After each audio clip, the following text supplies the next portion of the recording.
Hello, everyone. Welcome to episode 8 of the Listening Room Sonic Journeys. I'm your host, your groove guru, and your guide to the vibes, the cultural DJ. And I gotta say, I'm feeling much better this episode.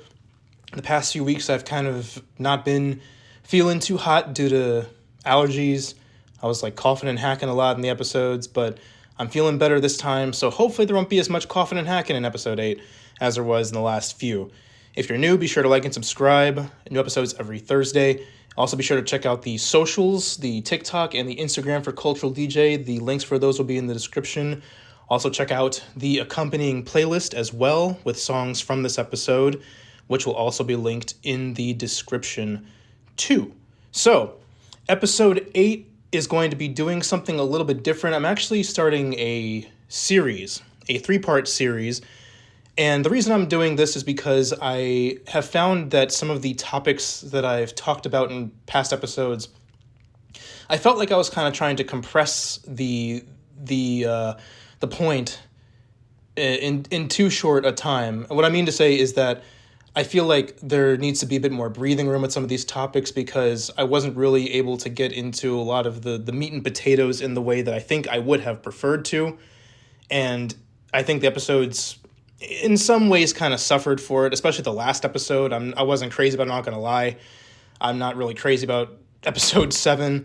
I kind of want to redo it, the whole thing, but we're going to move forward with episode 8, and this is going to be part 1 of the series, which centers around Miles Davis and his withdrawal period releases, the albums, and how they've become kind of canon. They've become canonized as far as Miles Davis's, if we're using like, I guess, what I want to say, kind of like video game terms, like mainline releases, if you want to say like that. But the main point that I have with this series is examining the albums released during Miles Davis's 5-year hiatus from music from 1975 to 1980, and how fans and critics alike have retrospectively deemed them as essential works for understanding Davis's growth and his progression as an artist, as well as the advancement of jazz music, of rock music, and of really popular music and the way that albums are made as a whole. So each part will focus on something different, and this first part is focusing on the lead up to the hiatus, the withdrawal, and kind of what was going on around that period, and the some of the elements that kind of went into the departure, which is going to be the next part. But this is going to be the lead up. So, without further ado, let's get right into it. So, part 1, the lead up, we're going to begin our story with the release of In a Silent Way in 1969. This is where Miles really kind of made strides towards electric musical progression. It was his first album to fully incorporate electric instruments, and he had tinkered with electric instruments in some previous releases. He had like electric keyboards and electric bass and everything on some recordings, but this is really the first one that committed to a more electric sound. You know, he had like John McLaughlin on electric guitar. He had Chick Corea, Herbie Hancock, and Joe Zawinul on electric keyboards. And even around this time, Miles himself was switching between playing trumpet and playing electric organ. So he definitely wanted a more electric sound around this point. And he also incorporated elements of rock, which we'll get more into. But with these releases, he was met with a lot of confusion and a lot of disdain. A lot of jazz and rock fans were torn on it, especially jazz traditionalists. They felt that the sound was too trendy compared to what he had been putting out prior. And we'll come to see that these are criticisms that would follow Miles for the duration of his career around the late 60s and early to mid 1970s. So, as far as Miles's own opinions on his innovation and what he was doing with a lot of these projects, he was famously a fan of rock and roll and funk music, He was particularly fond of the likes of Jimi Hendrix and Sly Stone and James Brown and kind of what they were doing around that time. Wow, they were really kind of pushing the envelope as far as black music and what rock music could sound like, what soul music could sound like, what funk music could sound like.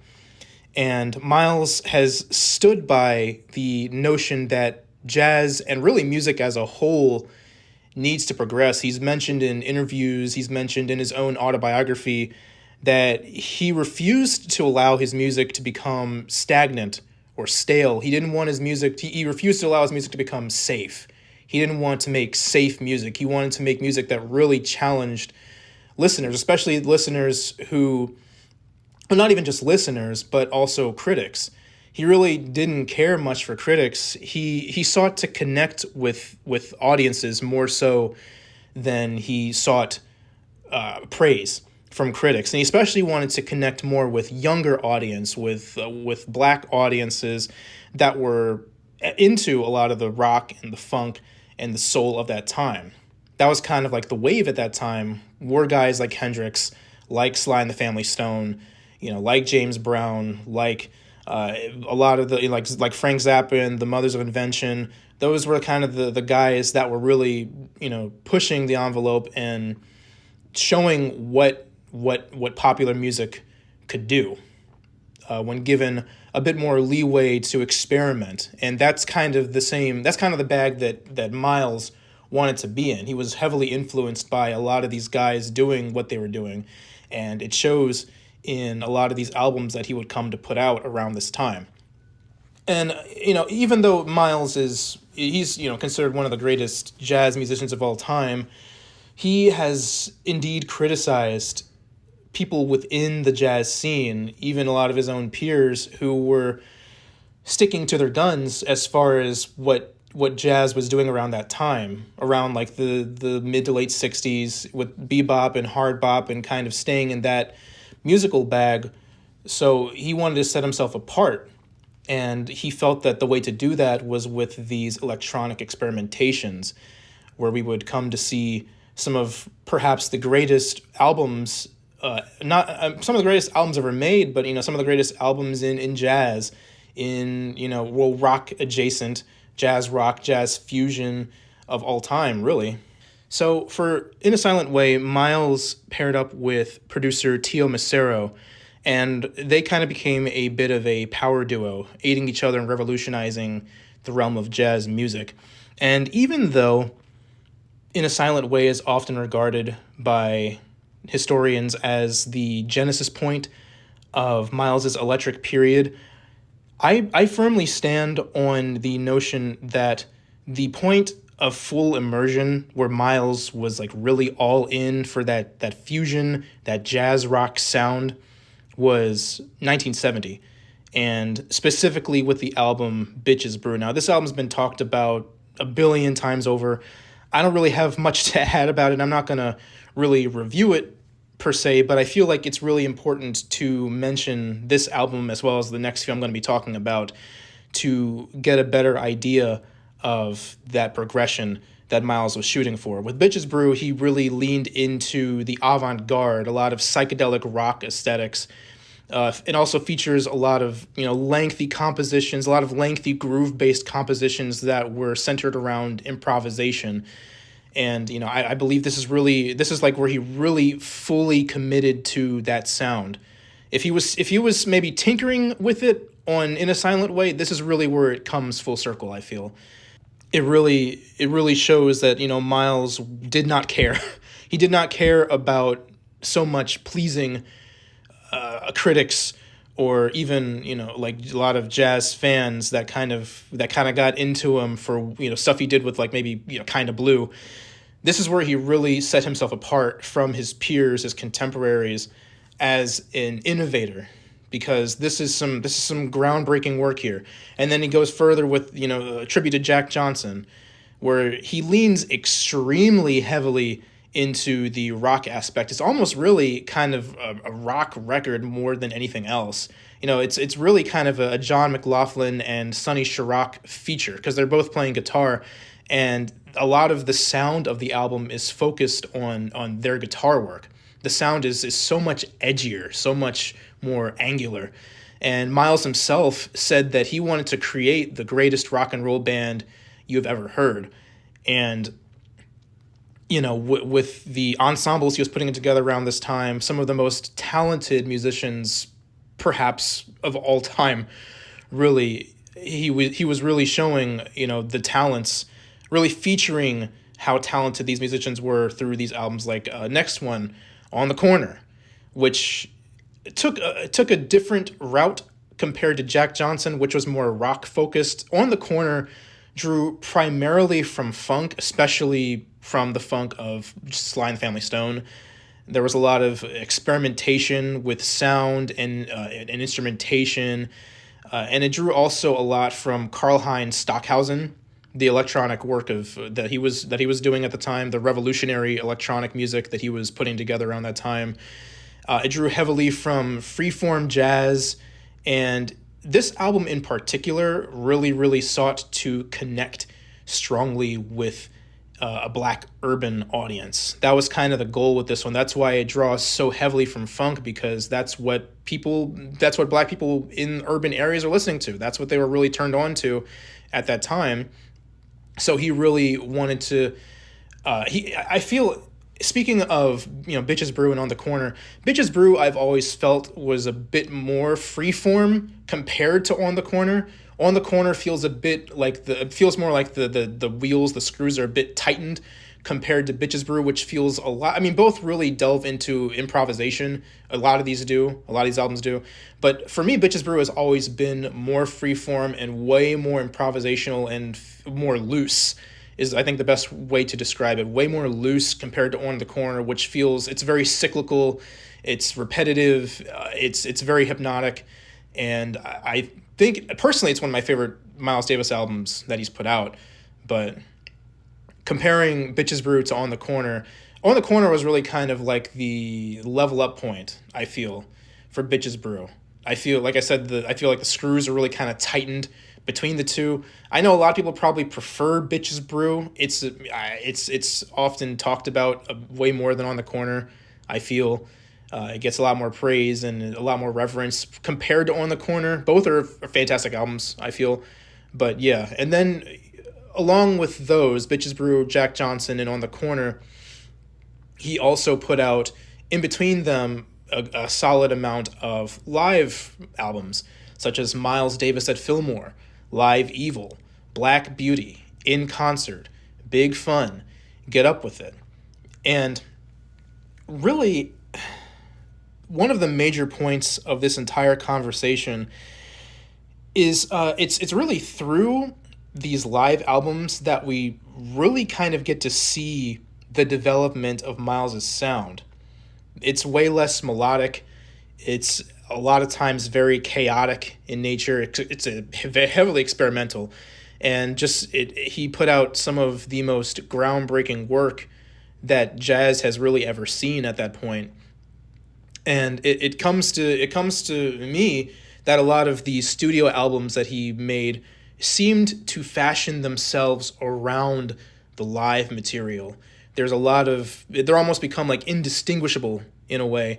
There's a lot of improvisation, and that improvisation bled heavily from the live material into the studio material, because around that point he was he gave his band songs to work with, or like musical ideas to work with in a live setting, and then they would move it to the studio, and then Miles and Tio would work together to kind of splice these loose ends around. He would take like short segments of songs, and then they would splice them together to create longer compositions. So that's why, like Bitches Brew, you have songs that are almost half an hour long, is because they were taking segments and then just kind of like adding to them, putting them together, adding studio effects to them after the fact, the post-production period.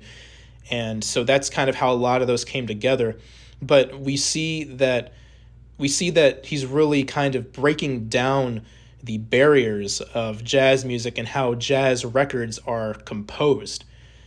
And And we see that he's working with he's on a whole different level at this point compared to a handful of his peers. And it's almost kind of in spite, in a way. He wants to push the envelope, sure, but a lot of it seems to almost be in spite of how he felt that jazz music at that point was progressing, or really a lack thereof. Like I said, he didn't want his music to become stale, and he felt that jazz and music as a whole should aim to not be stale. Like, for example, bebop, which he was very much a major player in, was largely built around improvisation, like as a core asset. But Miles really kind of took it further through these recordings. He allowed his musicians space and agency to really contribute to the sonic world that he wanted to construct. He would just kind of give some cues or some just ideas and say, kind of work around this. One thing I found really interesting is that he would give hand gestures a lot of times during live performances. These gestures were a means of not only kind of, because he would also you'd be playing trumpet and organ.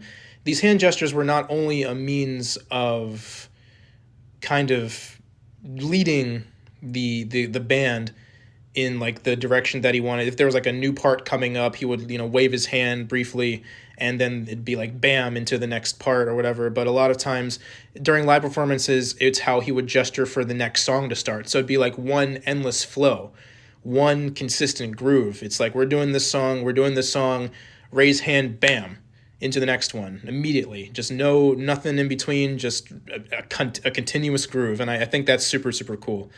Now, like I mentioned at the beginning, a major aspect of this time was also the heavy negative reception for these particular releases. Miles was seen, prior to these releases, Miles was seen as one of the preeminent figures in jazz music, but upon the releases of these projects, much of his work around this time was either critically panned or really just completely ignored. A lot of traditionalists, a lot of like jazz traditionalists, purists, whatever you want to call them, saw these albums as selling out, as a means of trying to appeal to the rock audience. And the rock audience, ironically, they would slowly come around and begin to embrace these records, because they were definitely feeding into the interests and the tastes, if you want to say, of the rock audiences, the people that were into the Jimi Hendrixes and into the Santanas and into the Mothers of Inventions, right? But the purists concluded that really it was not jazz. At the same time, it was not exactly rock either. And I'm going to pull a couple of reviews, both from that period of time when these albums came out, and then some retrospective that kind of aid in realizing just how controversial these releases were. In the second edition of the Rolling Stone Album Guide, which was released in 1992, it retrospectively talks about In a Silent Way, saying it seemed near heretical by jazz standards. Heretical. That's a strong word to use. Also, in Phil Freeman's book, Running the Voodoo Down, The Electric Music of Miles Davis, he writes, rock critics thought In a Silent Way sounded like rock, or at least thought Miles was nodding in their direction, and practically wet themselves with joy. Jazz critics, especially ones who didn't listen to much rock, thought it sounded like rock too, and they reacted less favorably. And he continues on saying that the reactions were rooted at least partly in the critics' paranoia about his place in the world. He says it didn't swing, the solos weren't even a little bit heroic, and it had electric guitars. But though In a Silent Way wasn't exactly jazz, it certainly wasn't rock. And that's Phil Freeman on In a Silent Way. And that's more of a retrospective review of that album. And, it's like I was saying before, how, it was not considered jazz and not really considered rock. It really kind of sits in a place between, but it's that uniqueness that I think that makes it really great and such a legendary album. So in reference to Bitches Brew, the dean of rock criticism himself, Robert Christgau, back then reviewed it fairly favorably, saying it's good music that's very much like jazz and something like rock. Then there again, kind of saying it sits in a place between that music at that point in time, or those records sat in a place between jazz and rock, but was never really either. But he would kind of sort of sour on it years later a bit. He would say that Bitches Brew is a brilliant wash of ideas, so many ideas that it leaves an unfocused impression. He would kind of criticize Tony Williams, saying that his rumming on In a Silent Way was like steadier and more rock focused, but saying that with Bitches Brew it was replaced by subtle shades of Latin and funk polyrhythm that never gather the requisite fervor. And he would conclude saying that Bitches Brew was enormously suggestive and never less than enjoyable, but not quite compelling, which is what rock is supposed to be. Now, if you know anything about Robert Christgau, you know that he is a big fan of kind of the more traditionalist, a lot of the more edgier or like just kind of straight rock and roll and punk rock.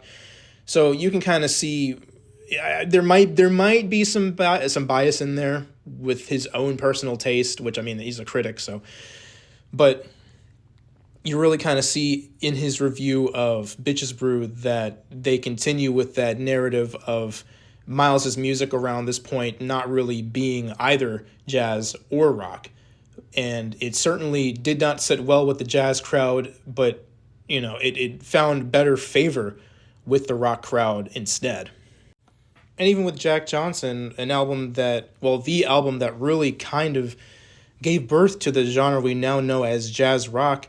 We're not going to keep quoting Robert Christgau, but we have a jazz musician and a journalist. His name is Leonard Feather, who wrote a review for Los Angeles Times, and he said that this is coming from a jazz musician, not a just a reviewer. But Jack Johnson was a letdown after the unflawed triumph of Bitches Brew. So it goes to show that even when it came to some jazz musicians or even people within that circle, right, that these albums weren't universally panned. I mean, there were some people that felt that Bitches Brew, despite the controversy surrounding it, was a fantastic work.